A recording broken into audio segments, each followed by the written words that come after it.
Ciao, welcome back to Geriatric Alpha Runt Productions. My name is Garp here on YouTube, and we're here today with Ryan Zolper. Nailed it. Got it. It only took me 3. And we're in part 3 of our interview here, and we're going to talk about cars now because Ryan's got a sweet Corvette I want to ask you about. What year is that Corvette? It's a 16. Okay. And so that is the Stingray model, which is like, what, a C7? Yep. Okay. And that, I mean, obviously they were using the big V8 at that time and stuff. Can you tell me a little bit about that particular model and that car? Yeah, it's a 6.2 liter V8. The C7 is the last generations of the manual. Oh, which, wow. I did not know that. Yeah, the new C8s, they don't make it in stick anymore. They probably bummer. won't in the future. So it's a modern classic, and it's a lot of fun. Yeah, for sure. Obviously, there's 6 speeds, 6 gears. Oh, a 7-speed. Is there really? Yeah, wow. There's like an extra overdrive speed. Holy moly. So I really only use the 7-speed if I'm going like 80 on I was going to say, how fast you be going to hit a 7th gear for crying But out like if loud. you're going 85 in 7th gear, it's turning at like 1600 RPM. So like it gets crazy good. Do you know what the horsepower is on that car? 465 crank is the stock. Wow. Yeah. And, you know, I mean, it's like anything over 400 is a lot, but it, I mean, Right. it has to do with the way it's tuned and things like that, too. So, do you find that car is hard to control because there's a lot of power on the back wheels? Or, I mean, is it fishtail at all or anything? Yeah, it'll slide a little bit. Like it's got pretty good traction control, which I turned down a little bit, but it's got pretty sticky tires, so fairly easy to control. I mean, I'm a big fan of Corvettes. I mean, when your model first came out, I remember it was kind of panned, and now that it's been out for a while, I actually really like it. Same thing has happened to me with now the new C8, where at first weird. I didn't Yeah, like it. They grow on you. Yeah, now I like it, and I'm like, man, at first I really was dogging this car. I feel the same way, yeah. What do you think of the C8? I mean, have you driven one? I've never driven one. I think they look great, except the rear looks terrible. I wish, since it's mid-engine, they dropped the requirement of having golf bags fit. I think that's why the rear end is so ugly, is because they put that big bulbous hatch so golf clubs would fit. Otherwise, I think it would look insane. That's interesting, because I did not know that, but it's something that they always taught. Like, they always brag, you can fit a set of golf clubs back here. Like, golf is like a dying sport, and no one's going golfing anymore, especially not in your Corvette. Now, I have an old Corvette. I have a C3, and it's during the gas crisis, so it's got an anemic engine. My engine makes 230 horsepower, and that is the L82, which is the upgraded larger engine, if you can imagine. So if for those who maybe are having trouble picturing what the C3 is, it's a very wavy body style. It almost looks a little Batman. Yeah, I think so too. I mean, it's one of my favorite when looking cars. I loved those. Yeah, and that was my generation, and that's why I ended up buying it. It's certainly not for performance. Someday, I think I would like to get into a newer Corvette. Haven't been able to do that quite yet. What are some of your favorite cars outside of a Corvette? Yeah, I mean, I really love the manual and V8 combination, but now that I kind of got what is my pinnacle for those, I started dreaming about V10s and V12s and stuff. But I'll have to wait for my income to grow a little bit more out of that. Yeah. But I love Japanese cars, too. My last sports car was a Lexus ISF, which is like the Lexus's version of the M3. So it's like a sports sedan with a big V8 shoved in the front. Right. That was an awesome car. I love Japanese anything because it's so well designed and it works forever. So I'll probably end up back in something Japanese. Well, you're eventually. preaching to the choir. Absolutely. We're Lexus, and then my construction company, we only buy Toyota because you can drive them for 200,000 miles and somebody still wants to buy it from you. It's like mind-blowing, the resale. The super high-end exotic sports cars, I think they're beautiful. Obviously they're untouchable financially, but sometimes I even wonder, like, if I really somehow hit the lottery, would I ever really want a McLaren? I mean, maybe I would. If I really got wealthy, I probably would buy a Lamborghini. I can't lie. I mean, for me, I started my performance things on really, really fast street bikes. So like I'm past the point where I'm just trying to go as fast as possible. And for me, it's like the engagement and the sound and those like high cylinder cars. McLaren's not my favorite example, but they sound amazing. Right. Like a V10 in like a Porsche Carrera GT or like a V12 in an Aventador. They just sound like, it makes my soul move. They sound so good. It's like music. I've never had a Porsche at all ever, and at some point I'd like to like get a Porsche. It's amazing the number of horsepower that they can put out of those flat six engines. It's like That's true. Yeah. it's outrageous. Well, I mean, when you think about that Nissan GTR, that's like a V6 engine too, and the numbers that they get out of that car is just ridiculous. True. So you're talking about the manual and the V8. I mean, any love for those Corvette? I mean, those Cadillac products that like the Blackwing CTS or whatever. Yeah, those are cool cars, definitely. Yeah, you know, I have never known anybody who's had one. I don't even think I've ever driven in one, but I mean, it sounds like a crazy combo. The second generation of the CTS-V, the one that had kind of the weird looking coupe. You remember that? Yeah, yeah. And that was like a 600 horsepower blown Unreal. V8. And it sounded really cool, but it drove like a big BMW M car, where you don't really feel like you're driving a sports car. You just feel like you're going really fast in like a giant refrigerator, and it's really comfy, but you don't feel like you're connected to the road. Like in my Corvette, I feel like I'm sitting 3 inches off the ground. Like I'm on rails. I'm feeling everything. Like it feels like I'm driving a sports car. Dude, I can totally relate to what you're saying. That I have that little BMW Z3 down there, and it's a little Great flat cars. 6 with a 3-liter, and it's a 5-speed, and it's got like nothing in it. It's got like a radio and an air conditioner, and there's like nothing else on the dashboard. There's no backup cameras, and I love it because the pure driving experience of dropping the top, and you're low, and you're in this little loud car. There's nothing like it. It's really is a driving experience that you don't get in the cars of today.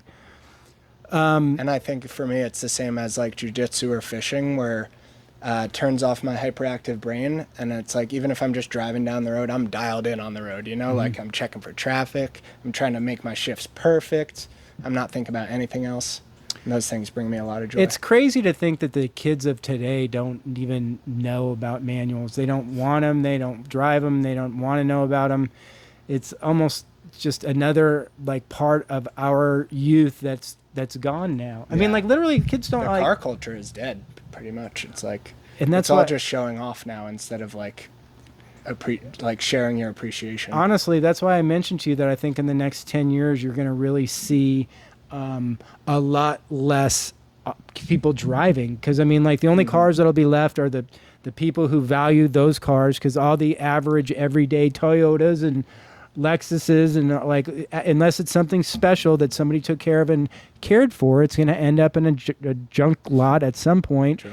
And we're going to have all Tesla taxis. So hopefully that will be the case too, because I see value in, like, I mean, obviously it's not a secret. Cars are collectible. People, I mean, these Mecum auctions. Yeah, Have you ever been they're or art. anything? I follow them online, but I've never been to one. We got to go then. I mean, maybe we'll Yeah. get some people together. I really have always wanted to like go to Houston or do one of those and just experience it, because I love that kind of stuff.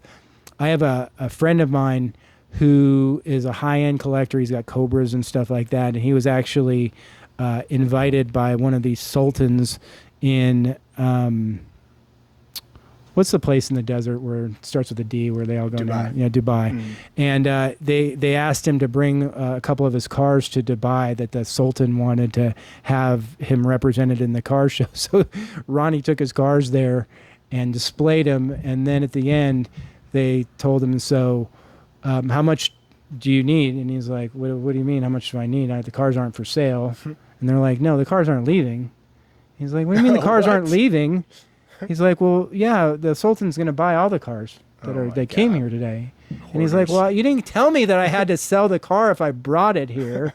So I don't even remember if he ended up having to sell it, or if That's he crazy. made him write him a check for a number that he was satisfied to sell it with. So, I mean, but being a collectibles guy and stuff like that, have you gone down to the Coda track at all and experienced any of that stuff? Yes, I wish I was financially comfortable enough to track cars.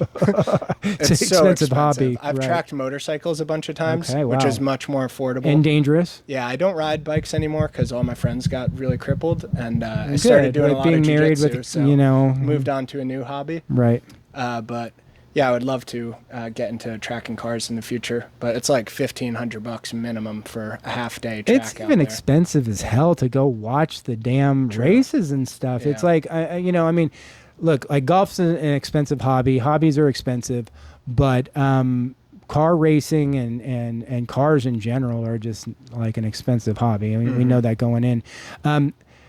So we were going to talk about fishing in the next one, but I feel like we should just keep rolling. We're having a good conversation here. Do you have a boat? I do, yeah.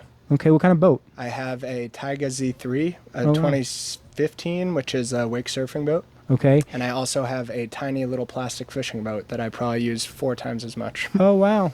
All right, cool. So I'm like starting to plan on selling the wake surfing boat and upgrading my fishing boat.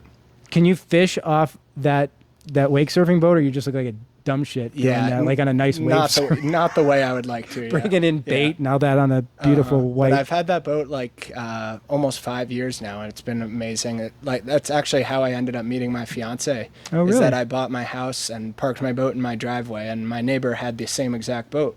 And so they invited me out so I could help drive, like so they could take turns surfing. Oh, wow. And she was one of their friends, and so I met them on their boat. Well, what a wonderful story that people meet naturally in this day and Right, age. yeah. We all met our spouses on Match.com and everything else. Maybe that's me because I'm old. I don't know. All you have to do is buy a way overpriced boat. Right. And why not? Yeah. When you're fishing, like, are you fishing in Lake Travis or on Lake Austin? Lake Austin. Yeah. There's fish in Lake Austin, huh? There's an amazing bass fishing population on No Lake shit. Austin. I never would have even believed that. Oh, yeah. Mm-hmm. Okay, so when we talk about a bass, how big is a bass? So a trophy bass is like 8 to 10 pounds and about 24 inches. So Okay. about yay big and pretty fat. And obviously people eat bass. Yes. So when you catch a trophy fish, do you like laminate it or do you eat it? So most fish that you're trying to eat, like any species, generally the smaller ones are better eating. Oh. Like the older they get, the less tender they are. They might have Oh. some worms in them. Oh, So interesting. usually the Yeah. trophy fish, you release them. And now like both in hunting and fishing, when you want a mount, they're very good at like synthetic mounts. So you don't even have to do a skin mount, it's called, where you keep it and they peel the skin off and put it on something else. Huh. Yeah, they basically just have like a fiberglass model and someone does some really good painting. And it looks incredible when they do it, actually. So fishing in a lake and fishing in the oceans is like night and day difference, right? Yeah, It's totally definitely. different And I thing. like learned my passion for fishing in the ocean. And so my first 5 years in Austin or so, I was like, bass fishing, that's beneath me. But then I tried it out and it's so much fun. It's in the ocean, you do a lot of like bait fishing where you're sitting and waiting. Whereas bass, there's a lot of like super active techniques, and you have to change your lure presentation and how deep you're fishing based on the conditions.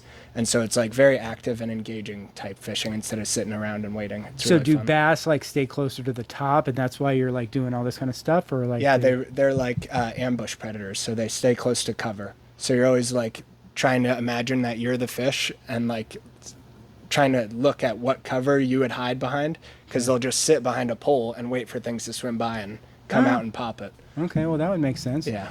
And so then that's the reason, obviously, that there's always boats all around boat docks and things like that. They're just Exactly, looking- right. Okay, because we see that all the time. Is like they're in our cove and they're always fishing around the boat docks and stuff like that. So in Lake Travis, is there bass in there, or are there any like different types? Because it's a bigger lake. I mean, do they have different fish, or they're all the same? There's a good bass population. The biggest ones are not as big as Lake Austin, wow. interestingly. That's so surprising. I know, it's strange. I think it's because I know why. Lake Austin is so compact, and so like it's easy for the big fish to find the bait, and it's easy for the fishermen to find the big fish. And you've got places like the Hula Hut and stuff that are feeding them, right? Or Yeah, no? that probably helps too. I mean, But Texas also does like a lot of stocking of bass too. Okay. So like all of our fishing license most of it goes to these like stocking programs where they're actually trying to genetically breed the biggest fish possible. so in Lake Austin, I assume you need a fishing license. Yeah. Okay. And then is there a size requirement? You can't get too small of a fish? I or- think a keeper's like 14 inches. I don't keep a ton of bass, honestly.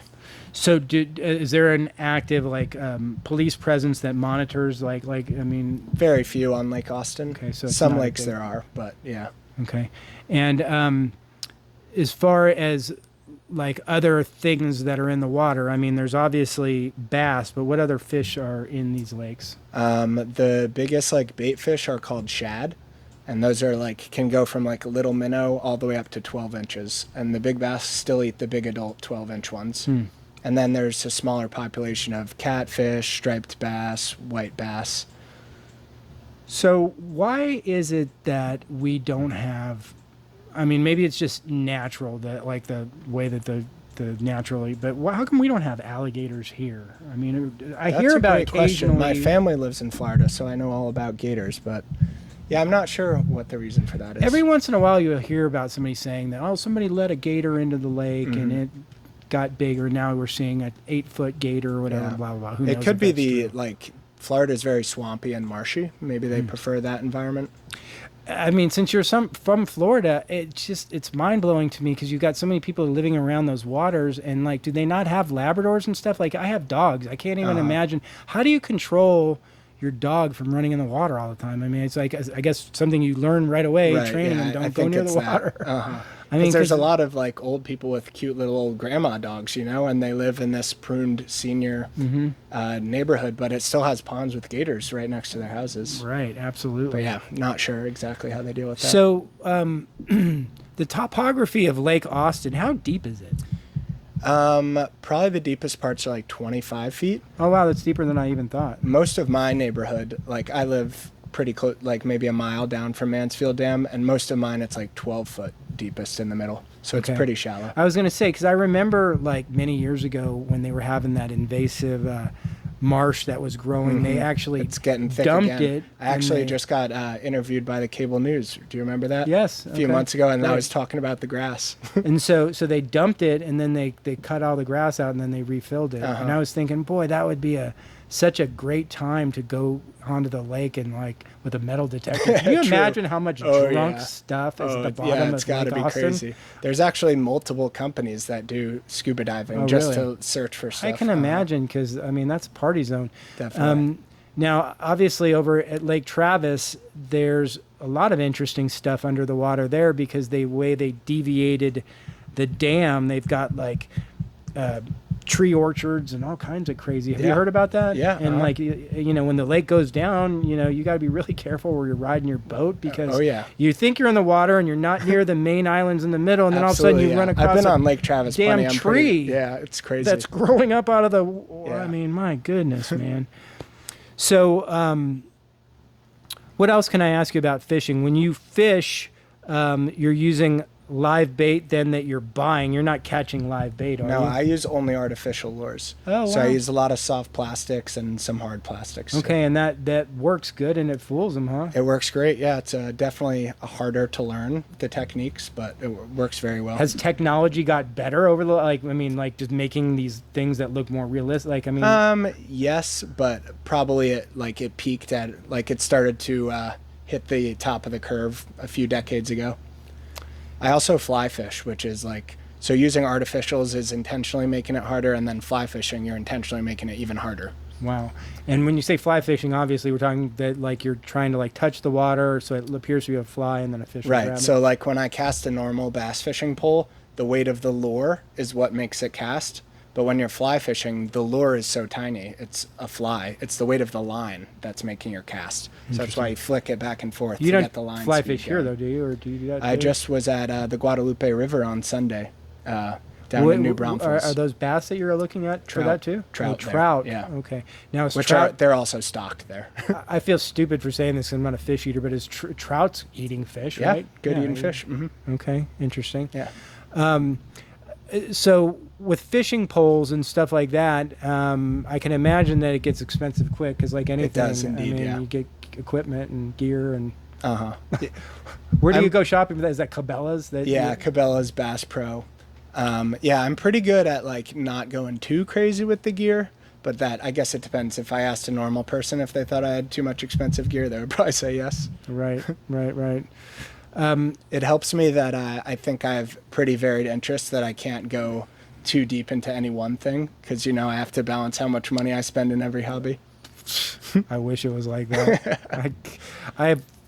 I always wrap myself out because I am like a hoarder of collectibles. Sometimes I'll buy stuff that I don't need, that I have 3 and 4 of because I know that it's a value and somebody obviously needs to get off it. So I'm like, well, I have to buy it because I've got 4 of them and I'm stockpiling them and I think there's value. So then try and sell them over time. And it's just, but then I end up, putting myself in financial stress and hardship because I got to buy something that I already have 3 of. It's like, it's addictive behavior actually is what it really is.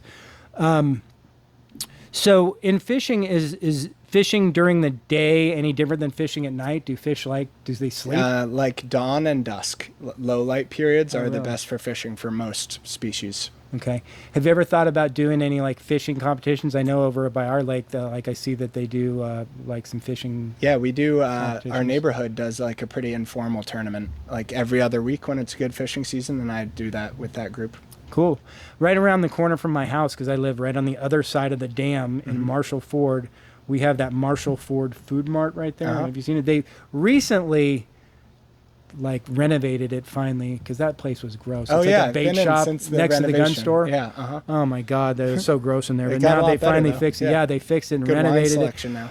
I mean, like I used to walk in there and it smelled like a dirty. I never even walked in there until after they redid it. They got the bait next to the turning hot dogs and stuff. I'm like, I'm not even a weak stomach guy, but I'm like, if anybody order a hot dog out of this place.